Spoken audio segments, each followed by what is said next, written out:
मेरी थोड़ी सी तबीयत सही नहीं है, इसलिए मैं नहीं आ पा रही हूँ मीडिया के सामने। मैं वीडियो के माध्यम से पिंकी भैया से, कन्हैया गिरी जी से, एसीपी अभिषेक श्रीवास्तव सर से और उत्तर प्रदेश की पुलिस से बस इंसाफ का गुहार करती हूँ।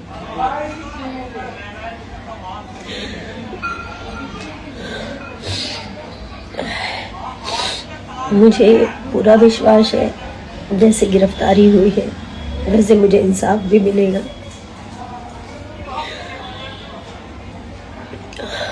और पिंकी भैया के माध्यम से और यूपी पुलिस